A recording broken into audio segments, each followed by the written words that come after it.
भारत माता की, भारत माता की, इनकलाब, इनकलाब, वंदे वंदे। दोस्तों, पिछले कुछ सालों से हम लोग अक्सर ये सुना करते थे कि बीजेपी चुनावों में गड़बड़ करती है। अक्सर आरोप लगते थे कि बीजेपी चुनाव गड़बड़ करके जीतती है, बीजेपी चुनाव वोटों की चोरी करती है, ईवीएम में हेराफेरी करती है, वोटर लिस्ट में से नाम कटवा देती है, फर्जी नाम जुड़वा देती है। हम सुना करते थे कि फर्जी वोट पड़वाती है। ऐसे सुनते थे, लेकिन कभी सबूत नहीं मिला। गीता में एक श्लोक लिखा है, यदा यदा ही धर्मस्य ग्लानिर्भवति भारत। जब जब इस पृथ्वी के ऊपर बहुत ज्यादा पाप हो जाता है तो फिर ऊपर वाले को पृथ्वी के ऊपर आना पड़ता है। तो ऊपर वाले को पृथ्वी पे आना पड़ता है का मतलब यह नहीं कि भगवान को आना पड़ता है। भगवान अपने तरीके से ऊपर आसमान में बैठ के झाड़ू चलाता है। ये जो चंडीगढ़ का चुनाव है, ये दिखाता है कि इनका पाप का घड़ा कैसे भर गया था। जब पाप का घड़ा भर जाता है बहुत ज्यादा, तो फिर प्रकृति अपनी झाड़ू चलाती है, भगवान अपनी झाड़ू चलाता है, चीजों को ठीक करता है। चंडीगढ़ का चुनाव कहने को तो छोटा सा चुनाव था, 10 बाई 10 किलोमीटर का एक छोटा सा शहर है, मेयर का चुनाव था। लेकिन दुनिया की सबसे बड़ी पार्टी चंडीगढ़ के चुनाव में वोटों की चोरी करते हुए पकड़ी गई, रंगे हाथों पकड़ी गई। दोस्तों,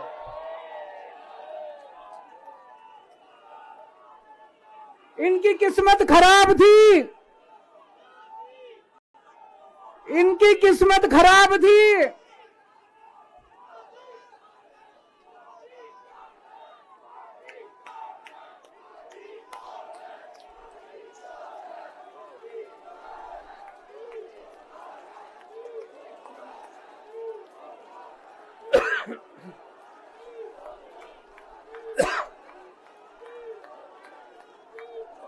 एक नारा लगाएंगे, गली गली में शोर है, भाजपा वोट चोर है। गली गली में शोर है, गली गली में शोर है, पूरे देश में शोर है। तो दोस्तों, चंडीगढ़ में ये पकड़े गए, रंगे हाथों वीडियो के ऊपर पकड़े गए, वीडियो के ऊपर। अभी रुक जाओ, अभी रुक जाओ, अभी रुक जाओ, अभी रुक जाओ, अभी रुक जाओ। एक बारी मेरे को बोल लेने दो, अभी रुक जाओ।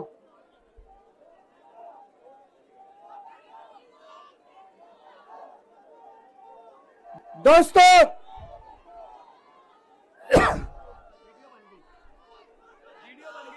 मैं थोड़ा सा, जिन जिन लोगों को चंडीगढ़ वाला किस्सा नहीं पता, मैं पूरा किस्सा सुना देता हूं। चंडीगढ़ में मेयर का चुनाव होना था, जैसे दिल्ली में मेयर का चुनाव होता है। चंडीगढ़ में जो चुने हुए काउंसलर हैं, वो काउंसलर वोट डालते हैं और अपने मेयर को चुनते हैं। चंडीगढ़ में 36 मेयर हैं, 36 काउंसलर हैं। 36 में से 16 काउंसलर बीजेपी के, 20 काउंसलर इंडिया गठबंधन के। तो जाहिर तौर पे इंडिया गठबंधन का मेयर डिप्टी मेयर बनना था, इसमें कोई बहुत बड़ी बात थोड़ी थी। लेकिन इन्होंने बदमाशी क्या करी, जो चुनाव अधिकारी है, चुनाव करने वाला प्रिसाइडिंग ऑफिसर है, वो इन्होंने बीजेपी के एक कार्यकर्ता को बना दिया। अब बीजेपी का कार्यकर्ता वहां बदमाशी नहीं करेगा तो और क्या करेगा। उस बीजेपी के कार्यकर्ता ने वोट तो डलवाई, लेकिन जब काउंटिंग करने बैठा तो ये प्रैक्टिस है कि भाई सारी पार्टियों के जो एजेंट है वो सामने आके बैठते हैं और हर वोट देखा जाता है। उसने एक भी काउंटिंग एजेंट को अपने सामने नहीं बैठने दिया, सबको भगा दिया, सबको भगा दिया उसने, और उसने खुद ही काउंटिंग करी। और काउंटिंग करते टाइम उसने इंडिया गठबंधन के 8 वोट उसमें गलत सलत निशान लगा के उनको इनवैलिड कर दिया। तो हमारे 20 वोट थे, 20 में से 8 इनवैलिड कर दिए, 12 वोट पड़े हमारे, और उनके कहता है 16 वोट पड़े, सारे हमारे इनवैलिड हो गए। जैसे केवल हमारे वालों को ही वोट पे निशान लगाने नहीं आते, उनके वालों को आता है। अंदर से एक कर्मचारी ने हमें बताया है कि उनके भी 16 वोट नहीं पड़े थे, उनके 13 ही वोट पड़े थे। अब किसी को नहीं पता कितने वोट पड़े, किसी को नहीं पता किसके कितने वोट पड़े, काउंटिंग एजेंट तो था ही नहीं। और उस चुनाव अधिकारी ने नतीजे घोषित कर दिए कि बीजेपी का मेयर बन गया। उनकी किस्मत खराब थी, वहां चारों तरफ कैमरे लगे पड़े थे। उस कैमरे में वो चुनाव अधिकारी इंडिया गठबंधन के वोटों के ऊपर कांटे मारता हुआ, निशान लगाता हुआ उसके अंदर कैप्चर हो गया, उसके अंदर दिखाई दे रहा है। और ये वीडियो पूरे देश के अंदर फैल गया। अब दोस्तों, चंडीगढ़ का मेयर हमारा बनता है कि उनका बनता है, ये जरूरी नहीं है, कोई जरूरी नहीं है। हम यहां पे कोई सत्ता के लिए नहीं आए, हमारा बने। चुनाव आते जाते रहते हैं, चुनाव होते रहते हैं, पार्टियां आती जाती रहती हैं, नेता आते जाते रहते हैं। नेता आज ये कल ये, आज ये पार्टी कल ये पार्टी, आज इसका मेयर कल इसका मेयर। देश के साथ खिलवाड़ नहीं होना चाहिए, हमारे जनतंत्र के साथ खिलवाड़ नहीं होना चाहिए।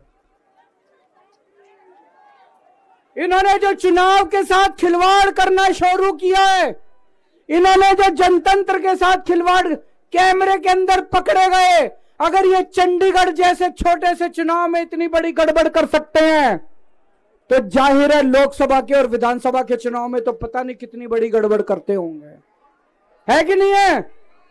पूरे देश के सामने आ गया किस तरह से गड़बड़ करते हैं। इनके लिए देश जरूरी नहीं है, इनके लिए जनतंत्र जरूरी नहीं है, केवल और केवल सत्ता के लिए ये किसी भी हद तक जा सकते हैं। सत्ता के लिए देश को भी बेच सकते हैं, सत्ता के लिए देश को भी दांव पे लगा सकते हैं। दोस्तों, हम ये कभी नहीं होने देंगे। अपने देश के साथ खिलवाड़ किसी हालत में नहीं होने देंगे, अपने जनतंत्र के साथ खिलवाड़ किसी हालत में नहीं होने देंगे। आज पूरे दिल्ली से, हरियाणा से, पंजाब से इतनी जनता आ रही थी यहां पे प्रदर्शन करने के लिए, सबको रोक दिया इन्होंने, पूरी दिल्ली को छावनी बना रखा है। क्यों भाई, क्यों भाई? आप जनता को कैसे आने से रोक सकते हो? कोई हिंसा करने के लिए थोड़ी आ रहे थे। हमारी आंदोलन से निकली हुई पार्टी है, बड़े बड़े आंदोलन किए हैं। आपको क्या लगता है जनता को ऐसे रोक दोगे तो जनता की आवाज बंद हो जाएगी? और जनता की आवाज बुलंद होगी। जितना जनता को रोकने की कोशिश करोगे, जनता की आवाज और उतनी बुलंद होगी। जगह जगह से खबर आ रही है, हमारे एमएलए को जेल में डाल दिया, हमारे काउंसलर्स को जेल में डाल दिया, हमारे वॉलंटियर्स को जेल में डाल दिया, जो जनता आ रही थी उनको जेल में डाल दिया। ये तो कोई ठीक बात नहीं है, ये तो गलत बात है। तो दोस्तों, हम इसकी कड़ी निंदा करते हैं। और आज इस मंच से मैं देश के लोगों को आगाह करना चाहता हूं कि जो आप वोट डाल के आते हो, आप तो सोचते हो मैंने इसको वोट डाला, लेकिन उसके बाद आपके वोट का क्या होता है कुछ नहीं पता। मशीन के अंदर आप बटन किसी का दबाते हो, वोट किसी के खाते में जाता है, किसी का भी नाम वोटर लिस्ट से काट दिया जाता है। वो दोस्तों, अगर जनतंत्र खतरे में पड़ जाएगा तो फिर ये वोट का, इलेक्शन का कोई मतलब नहीं रह जाएगा। इसलिए हम सबको मिलकर इसके खिलाफ आवाज उठानी है। किसी भी हालत में हमें जनतंत्र को मरने नहीं देना, देश के साथ खिलवाड़ नहीं होने देना। अब हम शांतिपूर्वक तरीके से, कोई गड़बड़ नहीं करनी, शांतिपूर्वक तरीके से बीजेपी के हेडक्वार्टर की तरफ चलेंगे। जहां पुलिस रोकेगी वहीं रुक जाएंगे। हमें पुलिस के साथ झगड़ा नहीं करना है, किसी के साथ कोई झगड़ा नहीं करना है। भारत माता की।